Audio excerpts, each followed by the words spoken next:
Assalamualaikum warahmatullahi wabarakatuh. Perkenalkan, nama saya Anissa Nur Ramadhani. Saya merupakan mahasiswa Institut Agama Islam Negeri atau IAIN Palopo, Fakultas Ekonomi dan Bisnis Islam, Program Studi Ekonomi Syariah semester 5. Pada kesempatan kali ini, saya akan menjabarkan materi mengenai promosi penjualan dalam rangka memenuhi tugas individu mata kuliah Komunikasi Pemasaran oleh dosen pengampu Ibu Ria Amelinda Esos MIKOM. Baiklah, langsung saja kita masuk ke dalam materi.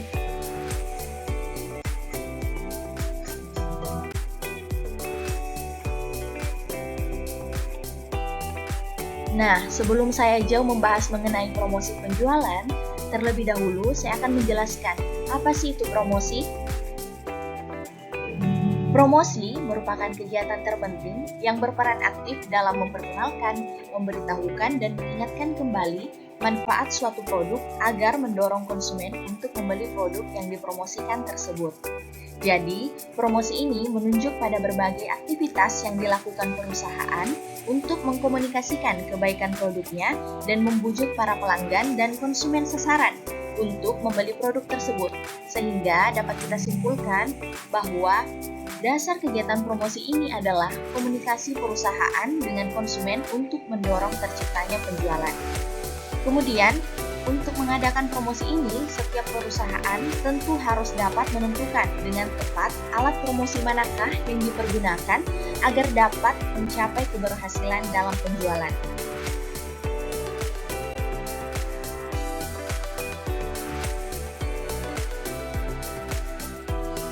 Selanjutnya ada beberapa pendapat ahli mengenai promosi.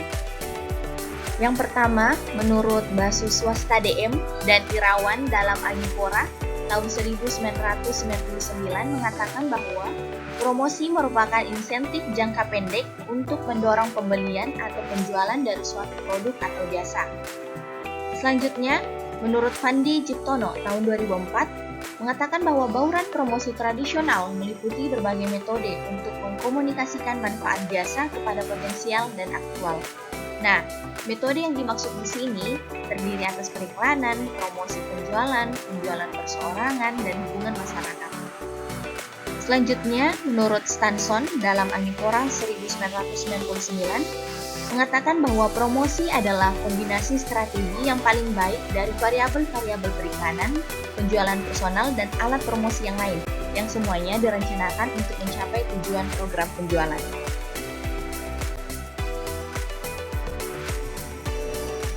Selanjutnya kita masuk ke dalam inti pembahasan saya, yaitu mengenai promosi penjualan. Jadi, meskipun menggunakan istilah promosi, tetapi pengertian dari promosi penjualan itu berbeda dengan promosi itu sendiri. Seperti yang telah kita bahas di slide awal, bahwa promosi ini merupakan istilah yang menggambarkan suatu bidang yang luas, sedangkan promosi penjualan hanya merupakan satu bagian saja dari promosi. Demikian pula jika dibandingkan dengan periklanan, promosi penjualan juga memiliki perbedaan. Kalau periklanan, kecuali direct mail, dilaksanakan dengan suatu media yang dimiliki dan diawasi oleh badan lain, sedangkan promosi penjualan mencoba untuk memasuki dan membujuk konsumen dengan alat serta metode yang diawasi oleh perusahaan itu sendiri. Sehingga,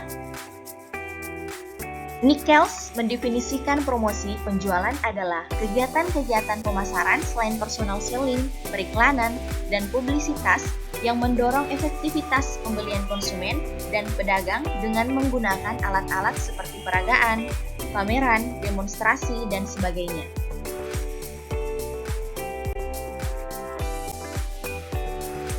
Nah, apa sih tujuan dari promosi penjualan itu sendiri? Jadi, terdapat banyak ragam tujuan khusus alat promosi penjualan. Promosi penjualan sering menarik orang yang suka beralih merek, yang terutama mencari harga yang lebih murah, nilai yang lebih baik, atau premium.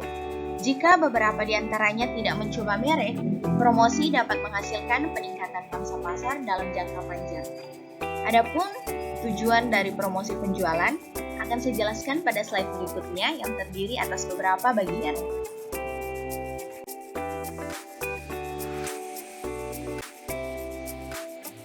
Yang pertama, tujuan promosi penjualan internet. Jadi, tujuan promosi penjualan intern adalah untuk meningkatkan atau mempertahankan moral karyawan, melatih karyawan tentang bagaimana cara terbaik yang harus dilakukan untuk melayani konsumen, dan untuk meningkatkan dukungan karyawan, kerjasama, serta semangat bagi usaha promosinya. Promosi penjualan juga menambah dan melengkapi kegiatan-kegiatan bagian humas dengan memberikan beberapa peralatan dan materi yang diperlukan untuk melaksanakan program humas intern. Sebagai contoh seperti slide, film, brosur, dan sebagainya.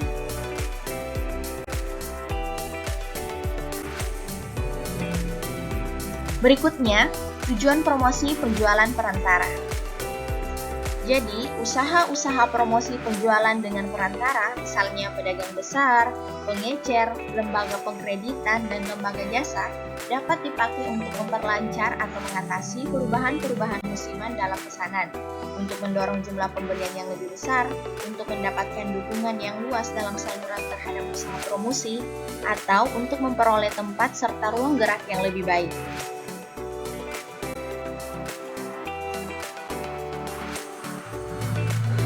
Yang terakhir, tujuan promosi penjualan konsumen.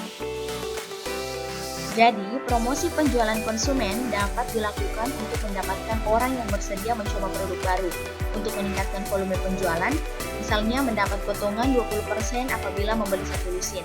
Kemudian, untuk mendorong penggunaan baru dari produk yang ada, untuk menyaingi promosi yang dilakukan oleh pesaing, dan untuk mempertahankan penjualan.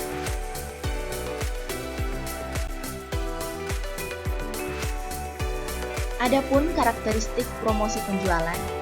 Jadi, promosi penjualan adalah bagian penting dari strategi komunikasi pemasaran perusahaan, sejalan dengan periklanan, humas, dan penjualan personal. Kemudian, pada intinya, promosi penjualan merupakan aktivitas pemasaran yang mengusulkan nilai tambah dari suatu produk untuk mendapatkan lebih dari sekedar yang ada dari nilai produk dalam jangka waktu tertentu guna mendorong pembelian konsumen, efektivitas penjualan, atau mendorong upaya yang dilakukan oleh tenaga penjualan. Dari pengertian tersebut, sasaran promosi penjualan dapat ditujukan kepada konsumen, pedagang perantara sebagai pengecer, atau kepada tenaga penjualan.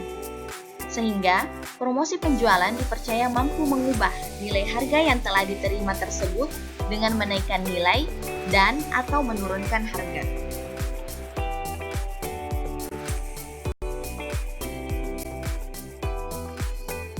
Selanjutnya, ada 3 hal mendasar dalam promosi penjualan yang harus kita ketahui. Yang pertama, penting sekali bagi promosi penjualan untuk berjalan selaras dengan periklanan. Oleh karena itu, strategi pengembangan promosi penjualan membutuhkan perhatian khusus. Yang kedua, umumnya terdapat 3 sasaran yang dituju dalam promosi penjualan, yakni konsumen, penjual perantara, dan tenaga penjualan. Dan yang terakhir, promosi penjualan merupakan senjata kompetitif yang memberikan dorongan ekstra bagi pasar sasaran untuk membeli atau mendorong satu merek di atas merek yang lain dalam penjualan, menurut Burnett tahun 2010. Hal inilah yang membedakan promosi penjualan dengan sasaran bauran promosi lainnya. Pembelian seketika yang tidak direncanakan mungkin muncul sebagai akibat langsung dari satu atau lebih penawaran yang diberikan oleh promosi penjualan. Nah, dalam rangka memahami peran dasar dan fungsi promosi penjualan, maka kita harus membedakan antara promosi penjualan dengan komponen-komponen lain dari bauran promosi. Penting juga untuk kita ketahui bahwa kontribusi promosi penjualan terhadap keuntungan juga harus dipertimbangkan. Secara sederhana, penjualan yang dihasilkan harus lebih besar dibandingkan dengan biaya yang telah dikeluarkan agar promosi penjualan dapat memberikan keuntungan bagi pemasar.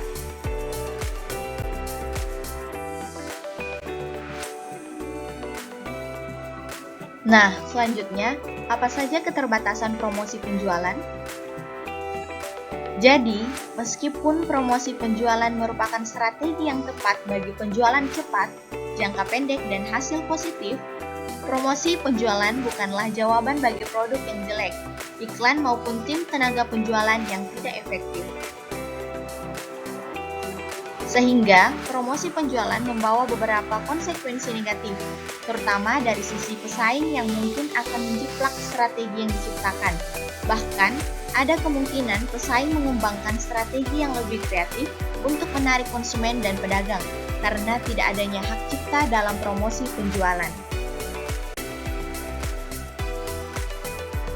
Nah, bagian terakhir saya akan menjelaskan mengenai metode-metode promosi penjualan. Ini terbagi atas 10. Yang pertama, kesepakatan harga. Kesepakatan harga merupakan harga konsumen yang berkaitan dengan penghematan uang konsumen ketika mereka membeli produk. Kesepakatan harga ditujukan untuk mendorong konsumen mencoba menggunakan produk baru saat produk mencapai tahap kematangan, atau kembali mendorong konsumen yang sudah ada untuk melanjutkan pembeliannya, meningkatkan pembelian, mendorong mereka menggunakan, atau mendorong berbagai unit produk yang sudah ada. Selanjutnya, diskon harga. Diskon harga mungkin dilakukan atas inisiatif produsen, pengecer, atau distributor. Namun seringkali potongan harga dilakukan sebagai penghargaan terhadap konsumen atas pembelian jumlah besar. Selanjutnya, kesepakatan harga kemasan. Kesepakatan harga kemasan ini ditetapkan pada bonus dalam kemasan atau sesuatu yang diletakkan pada kemasan.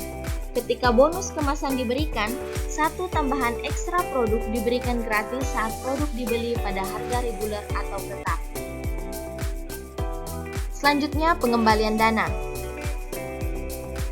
Promosi pengembalian dana ditawarkan oleh pemasar dalam bentuk mengembalikan uang dalam jumlah tertentu ketika produk dibeli secara satuan atau dikombinasikan dengan produk lain kepada pembeli.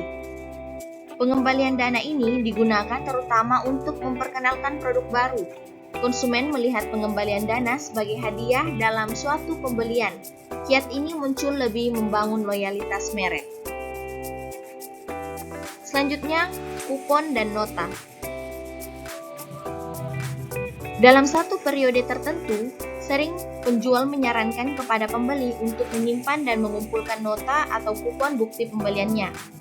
Penjual menggunakan cara tersebut dengan maksud untuk menarik pembeli lebih banyak.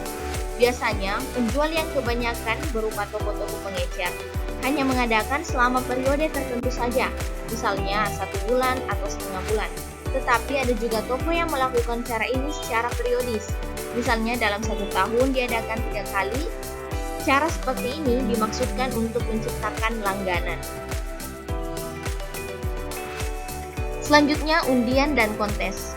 Secara sederhana, kontes membutuhkan masukan untuk mendapatkan seorang pemenang dengan menampilkan kemampuan tertentu. Pada sisi lain, undian merupakan penentuan pemenang yang dilakukan secara acak. Sebuah kondisi yang memungkinkan seorang mendapatkan sebuah hadiah. Sehingga membedakan keduanya adalah kontes memerlukan penilaian sementara undian tidak. Yang berikutnya, acara dan pengalaman. Menyelenggarakan acara pada dasarnya merupakan bentuk produk jasa atau pelayanan di mana konsumen mengalami experience secara langsung produk yang ditawarkan. Selanjutnya, premium atau hadiah. Premium atau hadiah merupakan kompensasi yang nyata yang diberikan bagi tujuan dan pembelian produk tertentu. Premium kemungkinan gratis atau jika tidak, biayanya berada di bawah harga yang biasa ditetapkan, atau mendapatkan sejumlah bonus produk merupakan suatu bentuk premium. Yang selanjutnya, pemberian contoh barang atau sampel. Jadi, penjual dapat memberikan contoh barang secara cuma-cuma kepada konsumen dengan tujuan untuk digunakan atau dicoba. Ini merupakan salah satu alat promosi penjualan yang dianggap paling mahal, tetapi paling efektif. Pemberian contoh barang ini dapat efektif terutama untuk memperkenalkan produk baru, dan pemberian tersebut sering disertakan pada penjualan produk lain. Yang terakhir, peragaan atau display. Jadi, salah satu alat promosi yang menghubungkan produsen dengan pengecer adalah peragaan.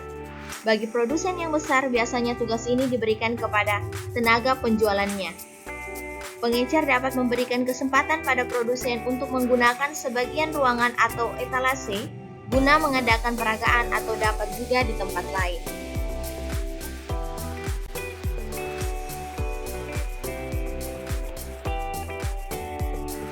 Itu saja yang dapat saya jabarkan pada materi kali ini mengenai promosi penjualan. Mohon maaf bila terdapat kesalahan. Sekian dan terima kasih. Wassalamualaikum warahmatullahi wabarakatuh.